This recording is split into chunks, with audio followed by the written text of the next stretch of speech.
E acho que a gente está entrando hoje numa terceira fase, vamos dizer assim, do que é a leitura do mercado sobre o governo Trump. E aí é importante ressaltar que ao Banco Central não cabe, ou é menos relevante, a opinião que os técnicos do Banco Central ou o presidente do Banco Central têm sobre efetivamente alguma coisa como um governo ou uma política especificamente. A gente está sempre trabalhando dentro do nosso mandato da estabilidade monetária e estabilidade financeira em entender como é que os mercados e esses preços que refletem a estabilidade financeira e monetária estão interpretando essas ações. Então, aqui é muito mais uma leitura de como o mercado está lendo do que efetivamente uma leitura do Banco Central. Eu vou tentar separar essas três fases meio por trimestres, assim. Então, eu poderia dizer que no último trimestre de 2024 existiu uma interpretação por parte do mercado do governo Trump mais benigna, no sentido de que seria uma gestão mais pró-mercado. Esta gestão mais pró-mercado tenderia a reduzir impostos e regulamentação sobre empresas, provavelmente tentando substituir parte dessa base de arrecadação do governo norte-americano com tarifas, mas que não se imaginava que seriam feitas de maneira drástica ou de uma vez só. Se imaginava mais gradual ou até que fosse de maneira mais errática, como foi no primeiro mandato do presidente Trump,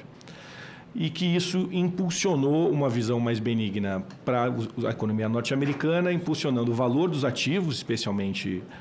o dólar, e ativos americanos como equities, como preços de ações, em função dessa perspectiva de menor tributação e de uma economia mais pujante. Lembrando que a economia já vinha num cenário de Bolsa Americana crescendo bastante, um cenário de economia próxima ao pleno emprego, né, e migrando ali para se aproximar da meta de inflação.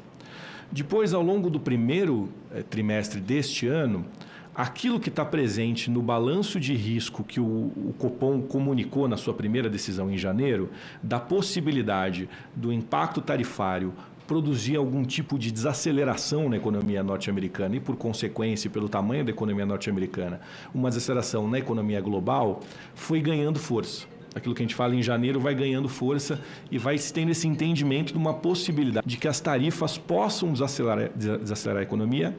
e, para além das tarifas, a própria incerteza. O fato de você ter muita dúvida sobre o que vai acontecer, e essa é uma incerteza meio exponencializada, né? Você tem uma incerteza sobre o que irá ocorrer, ou seja, quais são as tarifas que vão ser implementadas, dado até as idas e vindas que nós temos assistido, e uma vez implementadas, quais são os desdobramentos que se tem sobre as cadeias produtivas. Então, você tem dúvida sobre o que vai ocorrer e quais são os efeitos sobre aquilo que vai ocorrer.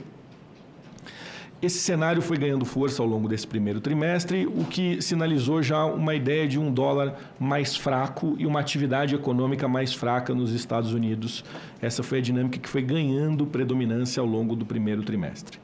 E agora, nós estamos meio no limite de uma interpretação que oscila entre essa que eu acabei de dizer, de alguma desaceleração em função da própria incerteza que foi gerada, que posterga consumo, posterga investimento, para um cenário de possível aversão a risco, ou seja, de que você teria uma escalada nessa disputa e nessa guerra tarifária e que essa escalada pode trazer um cenário de uma desaceleração mais abrupta e mais forte em função disso.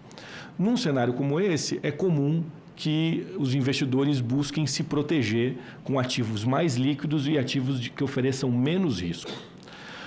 O que costuma já ser absolutamente desafiador para economias emergentes, quando isso acontece, e não é positivo do ponto de vista da dinâmica econômica. Porém, agora está num cenário ainda mais complexo, porque nós estamos falando de um cenário de aversão a risco, onde aquilo que é conhecido como o ativo de última instância, ou o ativo mais seguro da economia, está sendo um pouco questionado. Ou seja, historicamente, quando você tem um cenário de aversão de risco, o que você costuma fazer é correr para o dólar ou para correr para títulos soberanos norte-americanos. Como desta vez o epicentro da crise está vindo do própria economia norte-americana, é perceptível entre os agentes econômicos uma dúvida sobre para onde se deve procurar proteção no momento de aversão a risco. Esse é o cenário que a gente está entrando, por isso que a gente está vendo alguns cenários de arbitragem entre moedas de alguns países, ou o próprio preço do ouro, como o ouro tem se valorizado e batendo recordes, a gente tem assistido. Então, esse é um cenário de preocupação. Prospectivamente, a gente tem algumas possibilidades, né? Um cenário que eu acho que está mais forte na visão dos mercados é um cenário de desaceleração já em função da incerteza gerada com as idas e vindas tarifárias, independente de qual vai ser o modelo final de tarifa que vai ser praticado. Ou seja, a própria incerteza já deve provocar algum tipo de desaceleração. Vimos hoje pela manhã o próprio FMI revendo a projeção de crescimento global para baixo, meio nessa linha de que a guerra tarifária deve, e a incerteza acerca da guerra tarifária deve provocar algum tipo de desaceleração global. A partir daí você tem alguns desdobramentos para o resto do ano. Você pode entender que você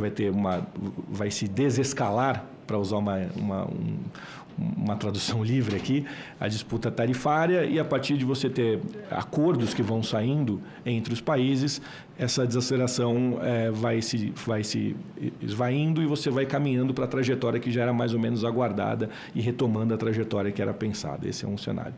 Um outro cenário é um cenário de que você continua escalando essas tarifas, o que vai provocando desarticulações nas cadeias produtivas e algo que não é simples para os economistas pensarem, porque a gente está falando de um movimento que não é um movimento, como a gente costuma dizer, ao longo da curva, né? Ou seja, que costuma produzir aquilo que a gente chama de trocas ou trade-offs tradicionais e provavelmente um deslocamento da curva de oferta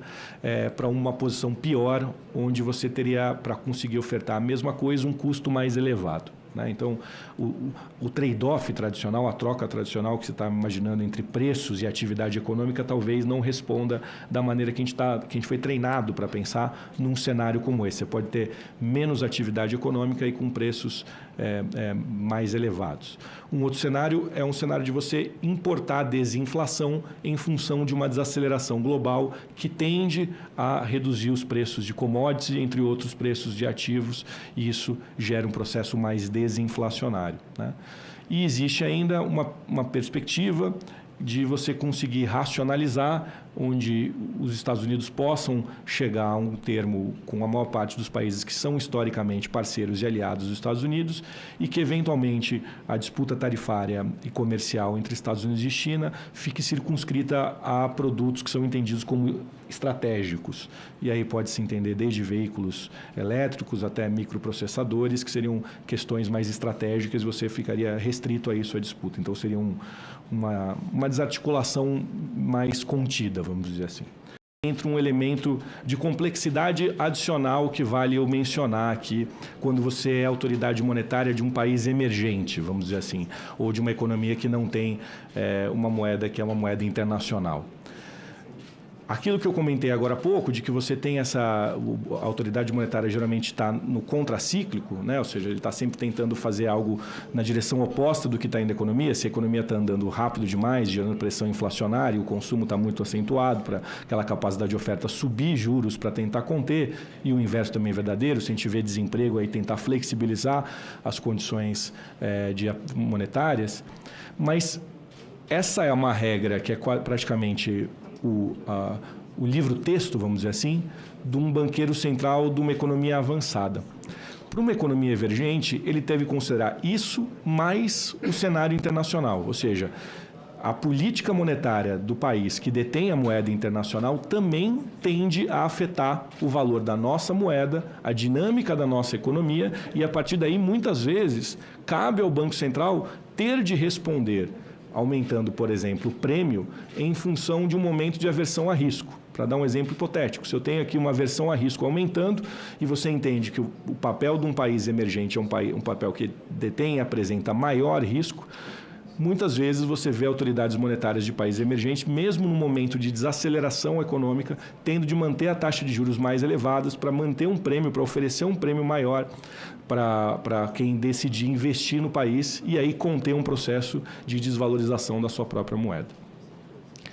A gente costuma medir a atratividade de você estar apostando naquela moeda ou apostando contra a moeda do país pelo carry, né? Aquilo que a gente chama de carry trade, que é uma rentabilidade oferecida ao investidor que adquire essa moeda ao longo de determinado período. E aí o que a gente pode comparar é como é que estava esse carry, ou seja, essa rentabilidade de quem estava investindo no real ao longo do ano de 24. Percebam que vai ser só lá no final mesmo, em dezembro de 24,